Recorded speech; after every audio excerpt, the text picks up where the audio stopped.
Being a runner who runs 40 plus miles a week, I am forced to buy proper running shoes that fit to the form of my feet.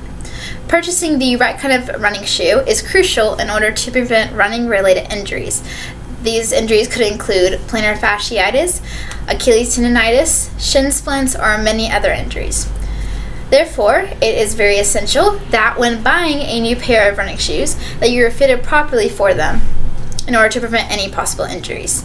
Therefore, I'm going to go over the transformation of the running shoe, the materials needed, and how to fit someone for a running shoe. I'm going to start off by talking about Adolf Dassler, who is nicknamed father of the modern running shoe. He, according to designboom.com, his nickname first up was Addy, and he was a baker but inspired to make sports shoes. That dream came true in 1948 when him and his older brother collaborated and created the company Adidas. Shortly after creating the company in 1948, his brother actually split from the company and created his own running shoe company, which was called Puma. Addy went on to create a trainer that was probably one of the first very useful and really good trainers that was created during the time. It was created out of tank canvas and rubber from fuel tanks.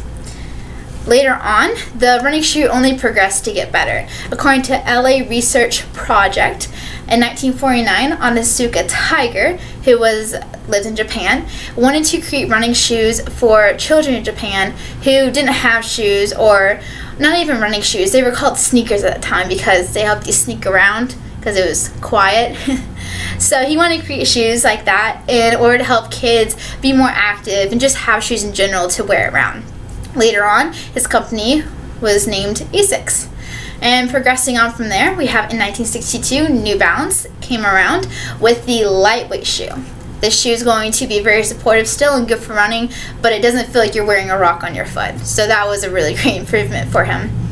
1972, Nike comes around. Bill Bowerman was eating breakfast one day, and he was eating waffles. And he was looking at the waffles and he was like, I wonder if I put this pattern on the bottom of a shoe, if it'll give the shoe more traction. Therefore, he melted down a type of rubber, poured it into the waffle iron, and there you go, we have that shoe now. Here's actually an example of the waffle sole. As you can see, it definitely looks a lot better than when it was first created, but everything's progressed with time.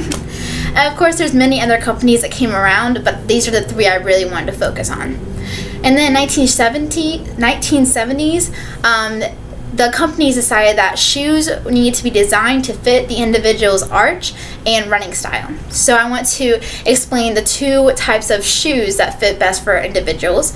There's two shoes, either neutral or stability. So as a runner or a walker or whatever you choose to be, a jogger, you will either be a neutral or stability jogger, walker, runner. So I want to show you the difference in the shoes. This shoe here is my Brooks. They are going to be a stability shoe. So as you can see here, it might be a little hard. These is going to be the stability. It's going to be foam, and it's actually a marble looking type of foam that's put into stability shoes.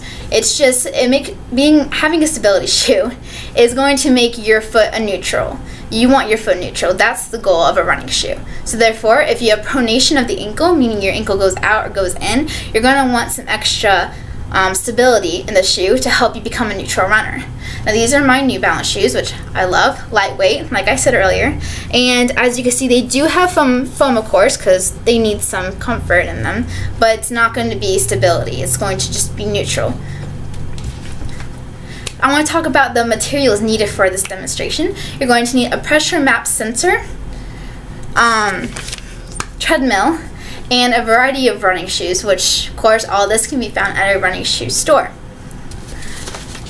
So for a demonstration, you're going to start off by having the individual who is wanting to fit for shoes stand on a pressure map sensor. So a pressure map sensor is going to be a mat which you stand on, and it electronically shows you where it is that you're going to need more cushion in your foot. Not on your foot, in your shoe, sorry. So here's an example of what is going to be viewed, what you can see when you're having the individual stand on the mat. You're going to see that here the darker parts are going to be where there's more pressure on the foot. So you're going to want more comfort for the individual. So walking and running, they'll they won't hurt, they'll have more comfort there. And of course, the lighter the spots get, the less cushion they need there. Next, you're going to want them to get on a treadmill. So you can do two ways. You can either do a treadmill or you can do the old-fashioned way and just look with your eyes.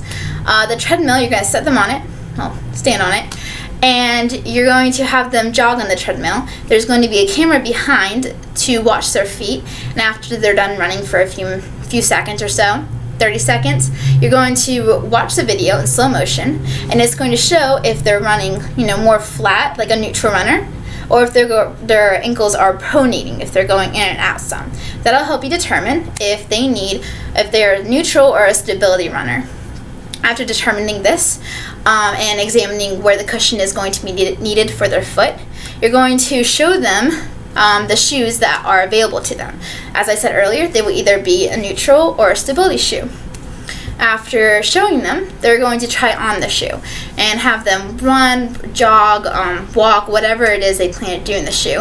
And if it's comfortable to them, which hopefully you're able to show them shoes that are comfortable for them, they will want to purchase it. And that means you did a good job at selling them the shoe.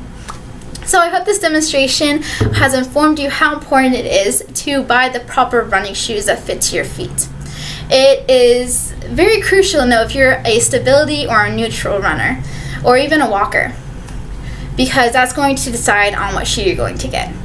As a shoe seems so simple, it is actually very complex when you really look into it, but it has so much more meaning than what we think there is in it. Thank you.